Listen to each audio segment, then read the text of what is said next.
Hello guys, ഇന്ന് ഒരു breakfast റെസിപ്പിയാണ്. ഇത് ഓവർനൈറ്റ് ഓട്സ് ആണ് കേട്ടോ. അപ്പോൾ നമ്മളിത് പാലിൽ സോക്ക് ചെയ്ത് വേണം വെക്കാൻ. ഇത് തലേന്ന് ചെയ്യുന്ന പരിപാടികളാണ് കേട്ടോ. ഓട്സിലേക്ക് നമ്മൾ കുറച്ച് ചിയാ സീഡ് ഇട്ട് കൊടുക്കുന്നുണ്ട്. പിന്നെ ഇത് സോക്ക് ചെയ്ത് വെച്ച ബദാമാണ്. അതിൻ്റെ തൊലി കളഞ്ഞിട്ടാണ് ഞാൻ ഇതിലേക്ക് ആഡ് ചെയ്യണേ, ചെറുതായിട്ട് പൊട്ടിച്ച് കൊടുത്തിട്ട്. പിന്നെ കാഷ്നട്ടും ആഡ് ചെയ്യുന്നുണ്ട്. നിങ്ങൾക്ക് എന്ത് ഡ്രൈ ഫ്രൂട്ട്സ് വേണമെങ്കിലും ആഡ് ചെയ്യാം കേട്ടോ. ഇപ്പോൾ ഉണക്കമുന്തിരി ആണെങ്കിലും എന്ത് വേണമെങ്കിലും ആഡ് ചെയ്യാം. പിന്നെ ഞാൻ ഒരു അളവിന് ഒരു കപ്പ് പാൽ ഒഴിച്ചു കൊടുക്കുന്നുണ്ട്. അതിപ്പോൾ സോക്ക് ചെയ്യാനുള്ളൊരു അളവിന്, അത് നിങ്ങൾക്ക് അതിനനുസരിച്ച് എടുക്കാം, എന്തോരം എടുക്കണമെന്ന് വെച്ചിട്ടുണ്ടെങ്കിൽ അതിനനുസരിച്ച്. പിന്നെ ഇത് അടച്ച് ഞാൻ ഫ്രിഡ്ജിലേക്കാണ് വെക്കണേ. അതാകുമ്പോൾ രാവിലെ കുറച്ച് തണുപ്പും കൂടി ഉണ്ടാവും ഇത് കഴിക്കാൻ നേരത്ത്.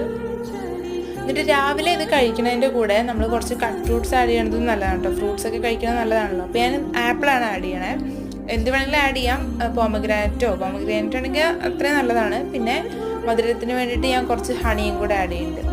ഇത് ഒരു ഹെൽത്തി ഡയറ്റ് ഫോളോ ചെയ്യണവർക്കൊക്കെ നല്ലതാണ്.